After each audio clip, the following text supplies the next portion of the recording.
I will help you on how you introduce yourself, Caleb. Oh, So, what are you going to say is, Kumusta? Ako po si Caleb. ako po si Caleb. Ako po ay taga-Australia. Ako po, Ay taga ako po ay ta- taga-Australia. Australia. Ako At ako ay ay 21 taong gulang. taong gulang. Okay. In English, hello, I am Caleb. I am living in Australia and I am 21 years old.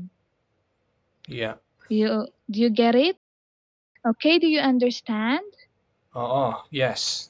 Opo. Yes. Opo, that's right. You should always say opo when you are showing respect to Mm, someone. opo. Okay.